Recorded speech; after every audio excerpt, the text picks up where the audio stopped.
जय माता दी, नमस्कार। आज इस वीडियो में हम बात करेंगे नवरात्रि के प्रथम दिन की, पहले दिन की।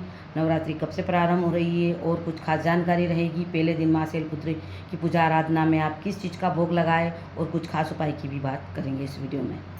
मैं Jyoti, astrology vastu expert, techie grand master and life coach. जैसे नवरात्रि प्रारंभ हो रही है 30 मार्च 2025। 30 मार्च को नवरात्रि प्रारंभ होगी, रविवार का दिन है। इस दिन माँ शैलपुत्री की पूजा आराधना विधि विधान से की जाती है और माँ दुर्गा के प्रथम स्वरूप की पूजा आराधना की जाएगी, माँ शैलपुत्री की। तो माँ की पूजा आराधना में आप क्या करें, जिससे आप अगर आप कलश स्थापना करते हैं तो विधि विधान से पूजा करें और कलश स्थापना करें। पूर्व की दिशा की ओर आप मुँह कर लीजिए, एक चौखट बिछा दीजिए, उस पर लाल कपड़ा बिछा दीजिए। मूर्ति या फोटो माँ की आप वहाँ पर स्थापित कर दीजिए। एक कलश स्थापना करें, वहाँ पर दीपक लगाइए, घी का दीपक लगाइए। धूप, दीप, अगरबत्ती जो भी सामग्री है माँ को अर्पित करें, माता रानी को। उसके बाद में भोग जरूर लगाइए माता रानी को। भोग लगता है माता रानी को सफ़ेद वस्तु का। आप खीर भी बना सकते हैं, सफ़ेद बर्फ़ी का भोग लगा सकते हैं, सफ़ेद या रबड़ी का भोग लगा सकते हैं। इस तरह से आप भोग माँ को लगाइए। विधि विधान से पूजा आराधना करें। मंत्रों का जाप जरूर करें। मंत्र का जाप करें, दुर्गा चालीसा पढ़ें, दुर्गा सरस्वती के पाठ का अध्याय करें और नवान मंत्र का जाप भी जरूर करें। दुर्गा कवच जरूर करें और माँ शैलपुत्री की आरती जरूर करें। दुर्गा चालीसा, दुर्गा सरस्वती पढ़ने के बाद में माँ शैलपुत्री की माँ की आरती को जरूर करें। विधि विधान से पूजा आराधना करें और जैसे खास मनोकामना के लिए आप मनोकामना बोलिए माँ से और उसके बाद आप मंत्रों को उच्चारण करें। 108 बार मंत्र भी हम बता रहे हैं इस वीडियो में।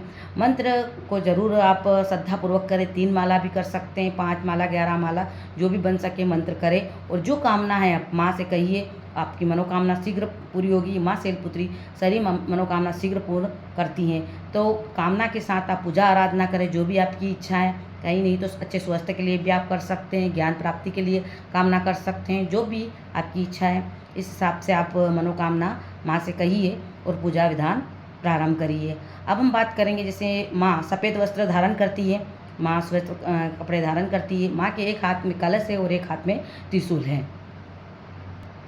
सफ़ेद वर्ण और सफ़ेद वस्त्र धारण करती है माँ शैलपुत्री। और माँ शैलपुत्री का वाहन वृषभ है, बेल माँ का वाहन है। और जैसे माँ शैलपुत्री के दाहिने हाथ में कलश है, बाएं हाथ में त्रिशूल है।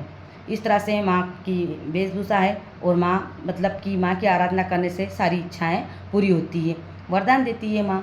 और आपके जो भी परेशानी है माँ से कहिए और पूजा आराधना आप करिए। कुछ उपाय की बात करेंगे। आप मंत्रों की बात करेंगे। मंत्र आपको कौन सा जाप करना चाहिए? ओम सम शैलपुत्री देव्य नमः, इस मंत्र का जाप करें 108 बार, 1 माला या 3 माला, 11 माला, जो भी बन सके आपसे।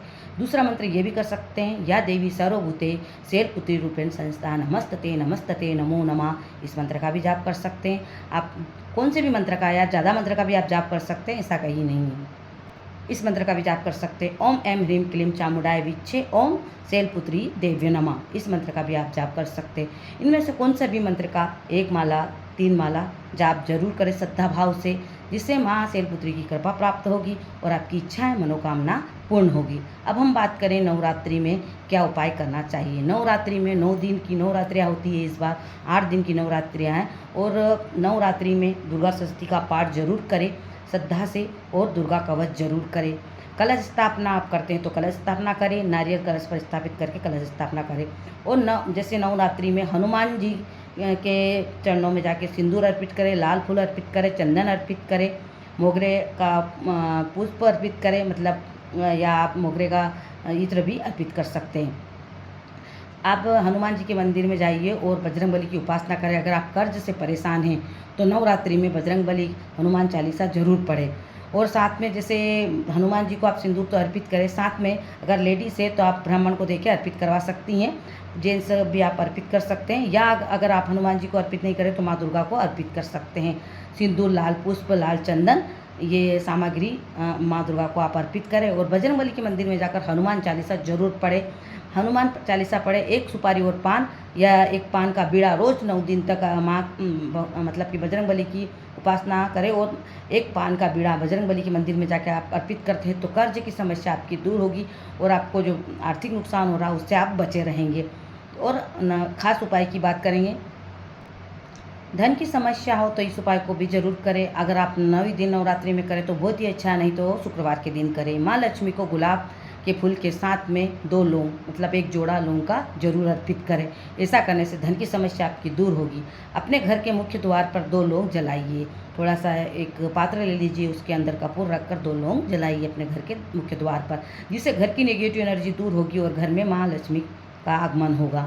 अगर नौकरी व्यवसाय में परेशानी आ रही तो 2 लौंग काले कपड़े में बांधकर अपने कार्यस्थल पर रख सकते हैं आप। नज़र दोष से परेशान है, अगर नज़र बार बार लग रही है और परेशान है तो क्या करें, 11 लौंग जलाकर चौराहे पर फेंकाइए। 11 लौंग जला दीजिए, उस व्यक्ति के सामने जला दीजिए और चौराहे पे जाकर फेंकाइए। ऐसा करने से नज़र दोष आपका दूर होगा और बार बार नज़र लगने की प्रॉब्लम परेशानी दूर होगी।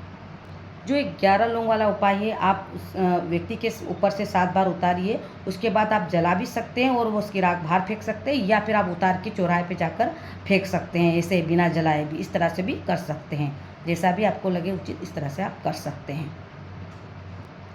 पति पत्नी में अनबन है और कुछ परेशानी है तो दोनों एक साथ माँ दुर्गा की पूजा आराधना करें। माँ दुर्गा जी के चरणों में आप लौंग और पान जरूर अर्पित करें। पान के ऊपर 2 लौंग रख के अर्पित करें और माँ दुर्गा के मंत्र का जाप करें। 9 दिन श्रद्धापूर्वक ध्यान करके माँ के मंत्रों का जाप करेंगे, निश्चित रूप से आपकी परेशानी दूर होगी। उसी प्रकार जैसे नवरात्रि में कन्या भोजन करवाना चाहिए। आप 9 दिन 8 दिन जो भी नवरात्रि के सभी दिन करवा सकते हैं, आप सभी दिन नहीं करवा सकते हैं तो एक दिन अष्टमी नवमी देख लीजिए, कन्या भोजन करवाइए और श्रद्धापूर्वक जो भी बन सके कन्या को आप दे सकते हैं और कन्या भोजन करवाइए श्रद्धापूर्वक। छोटी छोटी कन्या की पूजा जरूर करें जो भी बन सके, और दान जरूर करें। खासकर जैसे पक्षियों को कुछ भी आप दें, जैसे जो माता को अर्पित करें, जो का बड़ा महत्व है, और पक्षियों को आप दाना दें। जो माँ को अर्पित करते हैं वही दाना आप पक्षी को भी दे सकते हैं। इससे माँ की कृपा मिलेगी और पक्षी भी मतलब आपके ग्रह भी आपके अच्छे होंगे। इस तरह से भी आप कर सकते हैं। और ऐसे भी पक्षियों को नवरात्रि में दाना डालें। और जैसे नवरात्रि गर्मी का सीज़न है तो साथ में जल की व्यवस्था भी जरूर करें। अपने छत पर एक कटोरा या किसी में भी पात्र में पानी भरकर जरूर रखें, मिट्टी के पात्र में भी रख सकते हैं। पक्षियों के लिए जल की व्यवस्था करें। गाय माता की सेवा करें, गाय माता को हरा चारा खिलाइए श्रद्धा से जो भी बन सके। नवरात्रि में रोज़ अगर आप एक रोटी के अंदर गुड़ रखे हुए गाय माता को खिलाते हैं तो आपकी इच्छाएं पूरी होगी और माँ की कृपा मिलेगी आपको। घर में हमेशा सुख समृद्धि बनी रहे, इसके लिए खास उपाय की बात करेंगे। माँ अगर आप अपने घर में स्थापना कर रहे हैं कलश की तो आप अपने घर में भी कर सकते हैं, या फिर आपके पूजा घर जहाँ पे आप पूजा करते हैं वहाँ पे आप कर सकते हैं श्रद्धा भाव से।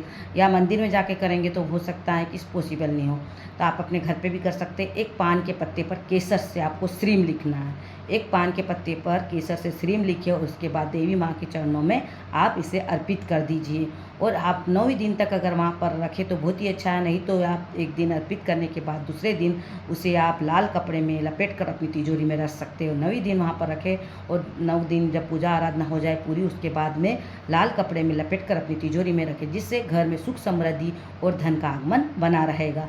ये भी आप कर सकते हैं। खास उपाय की और बात करेंगे। अगर माँ को आप रोज़ गुड़ैल का फूल अर्पित करते हैं नवरात्रि में, रोज़ आप अपने मतलब कि मंदिर आपने स्थापना की अपने घर पे भी कर सकते हैं, या माँ दुर्गा के मंदिर में जाकर भी आप अर्पित करते हैं। रोज़ अगर आप गुड़ैल का फूल अर्पित करते हैं तो मनोकामना आपकी पूरी होगी, जो भी आपकी इच्छा है शीघ्र पूरी होगी। 9 दिन तक माँ को गुड़ैल का फूल अर्पित करें श्रद्धा भाव से। कुछ और खास जानकारी जैसे नव दुर्गा कि आप 9 दिन पूजा आराधना करें श्रद्धापूर्वक। तो अगर आप व्रत रख रहे हैं और पूजा आराधना कर रहे हैं तो आप सात्विक जरूर रहिए और ब्रह्मचार्य नियम का पालन करें तो बहुत ही अच्छा है, करना है। अगर आप व्रत कर रहे हैं और पूजा कर रहे हैं तो आप ब्रह्मचार्य का नियम का पालन जरूर करें। इस दिन मतलब कि कन्या भोजन जरूर करें। अगर आप व्रत कर रहे हैं पूजा आराधना करें तो कन्या भोजन जरूर करवाएं अपने घर में। आप अष्टमी को, नवमी को, सातवीं को, जिस दिन भी आप पूजा आराधना करते हैं अपने घर में उस दिन भी आप करवा सकते हैं। अपने घर के मंदिर में अखंड ज्योत जरूर लगाइए। अगर आप स्थापना कर रहे हैं माँ की तो आप कलश स्थापना कर रहे हैं तो अखंड ज्योत भी आप लगा सकते हैं। साथ में अगर आप ऐसा नहीं कर रहे हैं तो अपने घर में सुबह और शाम मंदिर में, आपका घर का जो मंदिर है वहाँ पर घी का दीपक जरूर लगाइए और माँ के मंत्रों का जाप करें, दुर्गा चालीसा पढ़े और साथ में माँ का ध्यान जरूर करें। आप सुबह उठे, स्नान करें और ध्यान भी जरूर करें। और अगर आपको कहीं गुस्से की परेशानी है, गुस्सा ज़्यादा बढ़ रहा है तो शांतिपूर्वक अनुलोम विलोम करें और माँ का ध्यान करें। शांति से लंबी गहरी सांस लें, होल्ड करें और माँ का ध्यान करें। उसके बाद में थोड़ा सा मतलब कि अपने मन को शांत करने के बाद माँ का ध्यान करेंगे तो निश्चित रूप से माँ की कृपा प्राप्त होगी। नवरात्रि के दिनों में झूठ नहीं बोलना चाहिए, किसी का अपमान नहीं करना चाहिए, गलत नहीं बोलना चाहिए, गलत खाना नहीं चाहिए, सात्विक रहना चाहिए, प्याज लहसुन की सेवन भी नहीं करना चाहिए। मतलब कि मांस मदिरा तो नहीं लेना और साथ में प्याज लहसुन का सेवन भी नहीं करना है। झूठ नहीं बोलना चाहिए, किसी महिला या लड़की का बालिका का अपमान नहीं करें और श्रद्धा भाव से पूजा आराधना करें। जो भी बन सके आपसे वो पूजा आराधना जरूर करें नवरात्रि में। नवरात्रि खास पर्व है और इसमें अगर आप श्रद्धा भाव से पूजा आराधना करते हैं तो निश्चित रूप से माँ की कृपा प्राप्त होगी। हमारी वीडियो अच्छी लगे तो लाइक शेयर और सब्सक्राइब जरूर करें। धन्यवाद।